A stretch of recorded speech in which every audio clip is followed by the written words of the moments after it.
Setelah saya ngeriset orang kaya dengan orang miskin, bedanya di pola pikir, saya mulai membangun pola-pola pikir orang kaya gitu loh. Saya mulai membangun kesadaran kelimpahan dulu. Ketika kesadaran kelimpahan terbangun, maka upaya apa yang dilakukan lebih jauh mudah menghasilkan.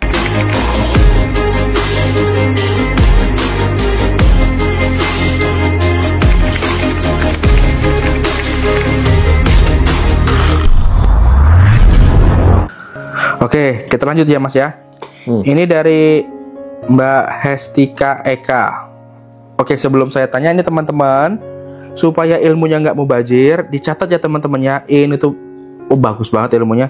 Kalian kalau ikut kelas-kelas private udah kena berapa juta, makanya tinggal nyatat ya. Ini bagus banget. Ini ada pertanyaan selanjutnya dari Mbak Hesti Eka. Mas mau tanya, apakah kita harus menjauhi orang-orang yang selalu membuat mental dan hati kita sakit? Ya, monggo Mas. Kalau saya harus ya. Ya, jadi orang-orang yang toksik, yang ngeluh, yang membicarakan keburukan, pasti saya jauhi. Gitu. Berteman iya, tapi tidak untuk bersahabat, intens, untuk sering. Ya. Karena itu bisa jadi ngerogoti energi kita juga. Bisa dikatakan lintah energi itu. Nyerapnya kayak pelan-pelan, tapi tiba-tiba ya ini aja lah sederhananya. Habis ketemu orang yang ngeluh, curhat gitu ya, udah misalkan suaminya pinjol, terus main perempuan lain dan lain sebagainya, kan jadi ikut sedih gitu, pulang-pulang ngedrop, capek, lemes gitu. Nah seperti itu kalau saya jauh. Saya nggak mau dekat-dekat dengan orang yang ketemu hanya untuk ngeluh, ketemu hanya untuk menjelekkan, gosip itu. Tapi kalau ketemu itu ngomongin bisnis, peluang, ya ayo, oke gitu. Jadi kalau saya akan jaga orang-orang dekat tuh, pastikan orang-orang yang mentalnya bagus. Kalau toksik, ngeluh, pindah channel dulu lah gitu. Iya. Nah itu tadi teman-teman, bagus ya. Jadi teman-teman kalau ada teman-teman mau ngajak gosip atau bahas-bahas hal-hal yang negatif, lebih baik dijauhi. Karena ya seperti tadi, yang energi positif nular, begitu juga dengan negatif. Nah, kalau mau hidup lebih baik, ya wes tinggalin aja yang teman-teman yang energi negatif, suka nyeritain orang, suka ya hal-hal yang nggak baik lah, jauhin dan beralihlah ke teman-teman yang energinya lebih positif. Seperti itu Mas Bimo ya? Ya, betul sekali. Oke, satu lagi Mas Bimo, ini dari Bunda Zidan Zahra. Gini Mas, bagaimana cara menemukan mentor Om? Saya ibu rumah tangga, pengen punya usaha. Terima kasih Om. Nah, monggo Mas. Ya dicari.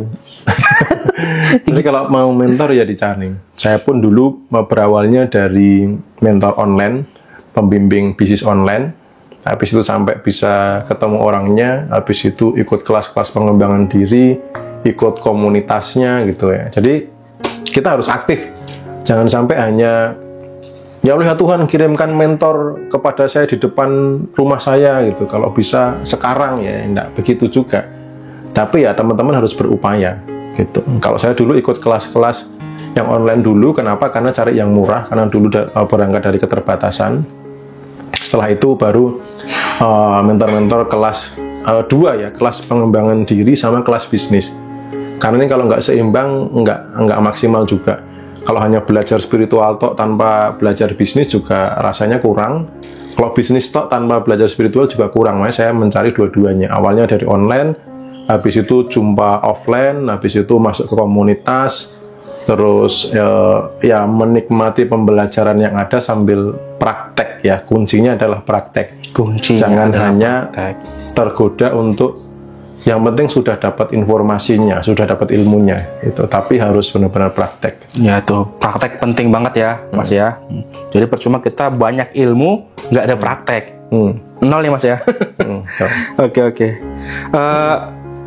Boleh nggak kita lanjut sebentar ke pertanyaan teman-teman di TikTok, Mas? Boleh. Oke.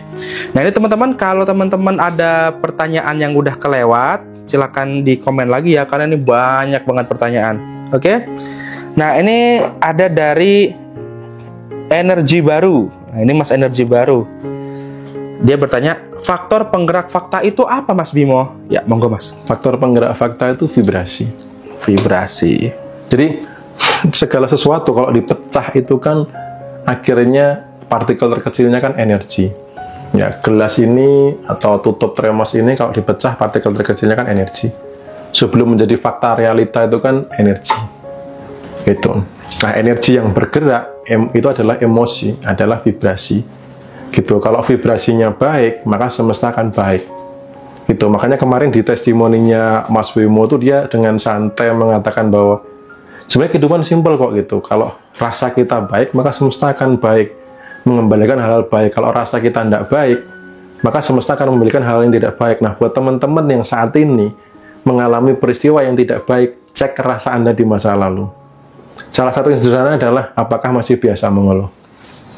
Salah satu hal yang simpel itu, apakah biasa mengeluh, membicarakan hal negatif, karena nggak bisa narik kelimpahan tapi dengan membicarakan kekurangan, nggak bisa menarik kelebihan dengan memancarkan rasa-rasa kekurangan itu.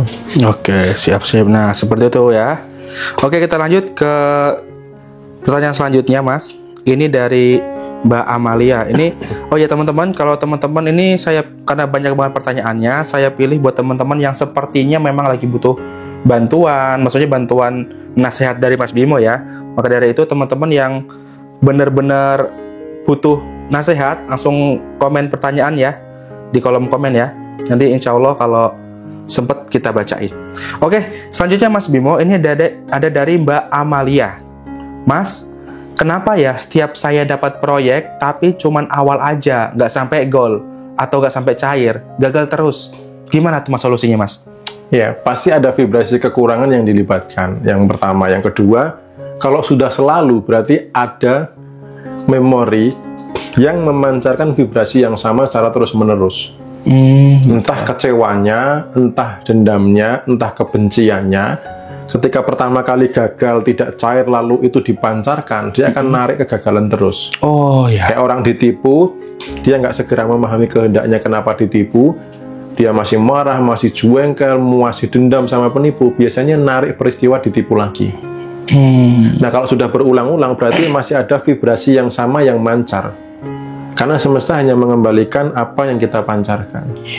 Kalau sekali ini tadi vibrasi force-nya diselesaikan, entah kekecewaannya, entah amarahnya, kebenciannya, rasa, emosinya dilepaskan, maka depannya beres. Gitu. Jadi solusinya adalah bukan di level faktanya bagaimana dulu, tapi pastikan getaran rasa ini tidak sama seperti di awal ketika menjadi korban korban yang di PHP itu nggak proyek itu gitu. Sehingga tidak menarik peristiwa itu lagi. Nah, kembali ke emosi dan rasa tadi itu Mas ya. Ya, kehidupan simpel kok. Jadi yang simpel jangan dibikin rumit. Ya, seperti itu Mbak Amalia. Semoga bisa membantu ya dan segera dipraktekkan ya. Oke, lanjut Mas, ini dari akun Emak. Aku pernah di kondisi kaya banget, tapi sekarang sedang di bawah. Mau naiknya lagi, bagaimana ya Mas? Terima kasih. Gampang. Pancarkan getaran rasa pada saat kaya. Pancarkan getaran rasa pada Jadi untuk melatih orang kaya yang sudah pernah kaya itu jauh lebih gampang dibandingkan yang belum pernah gitu. Caranya itu lebih gampang. Karena apa? Tinggal mengulang pola suksesnya. Nah, pada saat berkelimpahan dulu, rasa apa yang dominan sepanjang hari? Ketenangan kah, kedamaian kah, gitu loh, santai kah, enjoy kah, gitu. Tapi begitu ada penurunan, cemas, khawatir, takut, nurun terus sampai habis. Nah, kalau rasa itu masih dijaga, maka akan menarik kekurangan, peristiwa yang sedikit. Nah, kalau yang belum pernah kaya itu kan harus membangun kesadaran kaya dulu. Kalau sudah pernah kaya, tinggal memancarkan lagi dulu pernah kaya seperti apa. Otomatis ketika tadi kan simpel ya, kehidupan saat ini kan konsekuensi di masa lalu yang dipancarkan di masa lalu. Ya. Kalau memancarkan rasa kaya pada saat itu, ke depan akan gimana? Menarik kekayaan. Iya. Itu. Siap. Nah, itu dia. Tinggal dipancarin aja apa yang kita rasain di masa lalu. Jadi bisa gini nggak Mas misalnya? Kalau dulu waktu kaya raya kita sering nginep di hotel tiap bulan. Nah, saat ini dicoba lagi nginep hotel gitu ya, dipaksain lagi gitu dengan ya. rasa yang sama. Dengan rasa yang sama ya. Jangan sampai nginep hotel sekarang lalu paling cemas, takut gitu. Nanti kalau saldo nggak cukup gimana gitu. Karena kan soal rasa ya. Nginep di hotel lagi boleh, tapi pastikan rasanya adalah sama seperti dulu pada saat berkelimpahan. Oh iya, siap. Oke, Mas, ini ada satu lagi nih Mas ya. Ini dari tadi ngechatin terus nih. Ini ada dari ini Mbak atau Mas, saya nggak tahu ya. Infinity Shop 27. Nah, ini pertanyaan menarik nih Mas. Mas, gimana kalau suami saya vibrasinya rendah supaya nggak ikut terseret? Nah, apakah harus ganti suami atau gimana nih Mas? Ya, tukar tambah boleh. Ganti suami. Oke, silakan Mas Bimo. Jadi belajar kehidupan itu jangan sampai tergoda untuk ingin mengubah orang lain. Karena kegagalan pertama belajar kehidupan adalah tergoda ingin mengubah orang lain. Misal pasangan Anda itu masih di vibrasi yang bawah, teruslah melakukan yang saat ini sampai Anda mengalami perubahan baik dari sisi vibrasi dan juga hasil. Karena pasti akan mengikuti. Nah, kadang orang tuh baru merasa berubah sehari dua hari, lalu suaminya sebagai alasan atau istrinya dijadikan sebagai alasan. Lah gimana suami saya nggak mau ikut, nggak mau nyemangati, nggak mau diajak meditasi bareng itu. Ganti suami. Ya jangan fokus di situ dulu gitu loh. Andanya harus meningkatnya benar-benar tinggi dulu sampai nanti pasangan Anda bisa terbawa gitu loh. Karena orang terdekat itu bisa jadi bukan jatah Anda. Bisa jadi jatah orang lain, bisa jadi jatah saya misalkan. Ajak aja nonton live atau nonton YouTube saya. Atau ada yang pasangannya dikirim ke kelas pengembangan diri saya gitu loh. Sehingga ikut mau. Tapi kalau belum terbuka jangan dipaksa. Karena kebaikan pun, niat baik pun butuh timing yang tepat. Makanya ada salah satu doanya kan tepat pada waktunya Tuhan kan gitu. Karena kebaikan kalau dipaksa di timing yang tidak tepat itu misalnya malah bisa jadi masalah gitu loh. Kamu tuh disuruh meditasi nggak mau misalnya gitu ya. Mau hidup makin miskin malah begini begitu. Padahal kalau di timing yang tepat, ketika nunggu pasangan open misalkan, kenapa hidup kita kayak gini terus ya? Apa yang kurang ya? Oh iya, kita tuh sebenarnya kalau aku yang pernah belajar tuh kurang bersyukur, kurang ini. Tapi aku nggak bisa jelasin detail sih gitu. Coba deh kamu buka TikToknya ini atau YouTube-nya ini kayak gitu. Tapi Anda harus membuktikan dulu. Maksudnya Anda jadi bukti bahwa Anda sudah berada di situ gitu loh. Kalau Anda masih suka marah-marah, masih suka ngeluh, hasilnya masih sama aja gitu. Hasil outputnya ya tidak harus selalu ukurannya uang. Ya bisa jadi pasangan juga, alah kamu aja juga masih ngeluh, masih marah-marah, dikit-dikit ngambek, nyuruh belajar sabar ke sini ke situ ya pasti akan nggak efektif itu. Ya, siap. Nah, itu tadi jawabannya ya, Mbak Infinity Shop ya. Gampangnya sih, kalau saya sih gampangnya tinggal suruh nonton channelnya Mas Bimo aja ya. Jadi nggak perlu ganti suami ya. diketawain sama Mas Zada Z Zain nih, ketawa terus dari tadi dia. Oke, Mas Bimo, kita lanjut ke pertanyaan saya ya, gantian Mas ya. Ini ngomong-ngomong nih Mas soal kesadaran akan keberlimpahan. Itu seberapa penting ya memancarkan kesadaran keberlimpahan dengan action atau kerja keras tanpa memiliki kesadaran kelimpahan, Mas? Monggo. Ya. Jadi untuk kaya itu perlu kesadaran kaya dulu, kesadaran kelimpahan dulu. Karena kalau enggak, ya ujung-ujungnya akan jatuh pada kerja keras, pada ngoyo, pada effort yang sangat luar biasa, berlebih, ekstrim, tapi hasilnya nggak seberapa. Itu waktu dulu saya masih mentalnya mental miskin, mental belum kaya, ya sampai bekerja lembur pun, ya tetap aja hasilnya nggak bisa jatuh di dalam kekayaan. Nah, setelah saya ngeriset orang kaya dengan orang miskin, bedanya di pola pikir, saya mulai membangun pola-pola pikir orang kaya itu. Saya mulai membangun kesadaran kelimpahan dulu. Ketika kesadaran kelimpahan terbangun, maka upaya apa yang dilakukan lebih jauh mudah menghasilkan. Gitu. Ya, jadi untuk kaya itu perlu kesadaran kaya dulu. Untuk berlimpah perlu kesadaran kelimpahan. Ibarat helikopter mau mendarat harus ada landasannya. Fakta kalau mau mendarat harus ada medan faktanya. Oh iya. Jadi kekayaan ini kalau mau mendarat harus ada kesadarannya. Kalau masih ngeluh, masih mental apa namanya, kalau belanja itu negonya sampai ngepres banget dan lain sebagainya, terlalu perhitungan, Berarti kan landasannya bukan kekayaan, kemiskinan. Maka kaya ini nggak bisa mendarat. Itu. Jadi siapkan dulu landasannya, kesadaran kelimpahan dulu, baru kelimpahan itu akan datang. Gitu. Ya ibarat kata seperti kayak bagaimana cara menangkap kupu-kupu. Gitu.